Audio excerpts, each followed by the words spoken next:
Halo gengs, jumpa lagi di Yeser ID.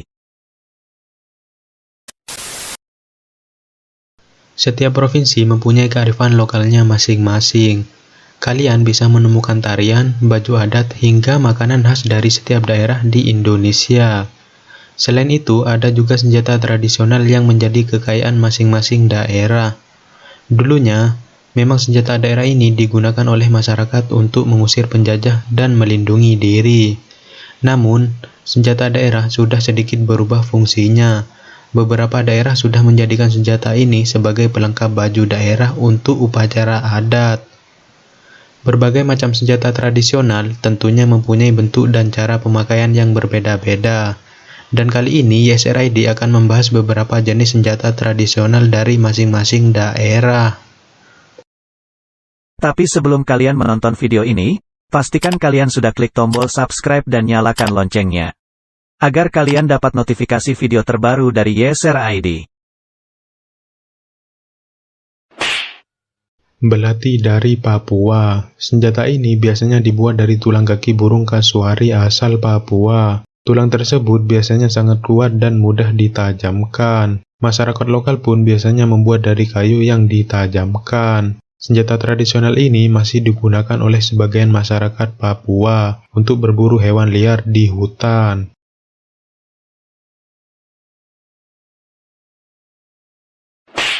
Siwar panjang dari Bangka Belitung. Senjata ini lainnya pedang dengan dua mata pisau. Bentuknya lurus memanjang dengan gagang yang terbuat dari kayu. Dulunya senjata ini digunakan untuk berperang dan alat perlindungan diri. Sekarang senjata siwar panjang sudah banyak diperjualbelikan untuk benda koleksi dan pajangan di rumah.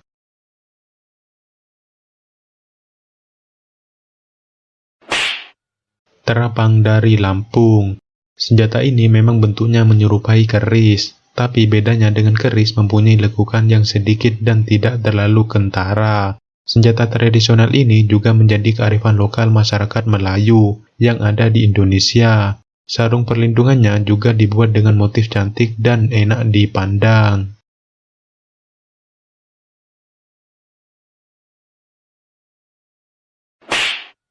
Badik dari Sulawesi. Badik merupakan senjata khas masyarakat Bugis dan sudah digunakan sejak zaman penjajahan dulu.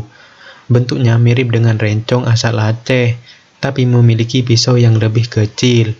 Keunikan dari senjata ini adalah sarungnya yang memiliki motif khas dan menjadikan sebuah senjata yang cantik untuk dipajangnya.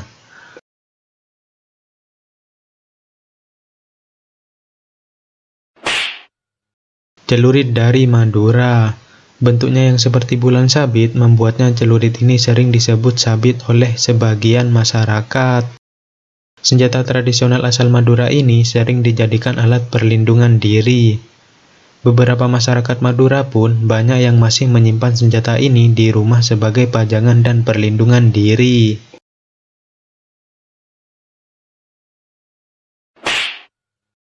Keris asal Jawa. Kebudayaan Jawa menganggap keris sebagai pusaka sakti yang disucikan.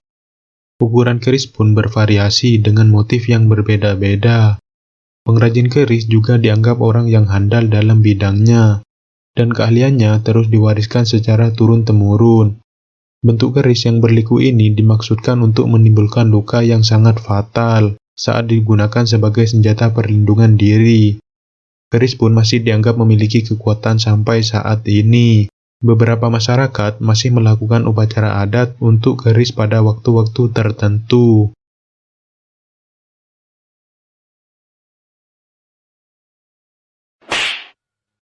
Kujang dari Jawa Barat. Senjata ini mempunyai bentuk sangat melengkung dan unik dengan pisau yang bermotif. Hal ini membuat senjata ini banyak jadi benda koleksi sampai saat ini. Beberapa orang sering menyebut kujang sebagai goloknya orang Sunda. Senjata ini masih sering digunakan untuk atraksi seni bela diri.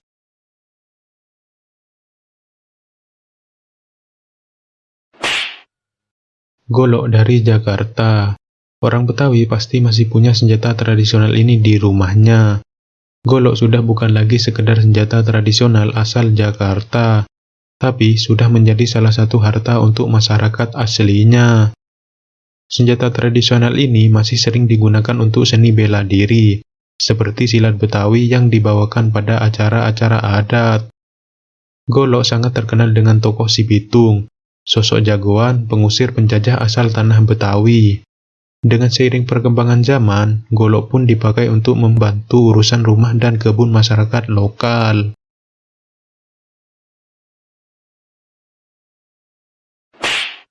Kurambia dari Sumatera Barat. Senjata ini mempunyai bentuknya yang unik dan kecil, tapi senjata tradisional yang satu ini sangatlah populer di berbagai daerah, bahkan hingga negara tetangga. Bentuknya seperti kuku macan dan cara menggunakannya butuh keahlian khusus untuk perlindungan diri. Senjata ini bisa menimbulkan luka yang sangat fatal. Sekarang masyarakat Minangkabau sering menggunakan senjata ini untuk mencabut akar di ladang. Namun, senjata ini juga diperkenalkan di film dan diputar di seluruh Indonesia dan negara-negara tetangga.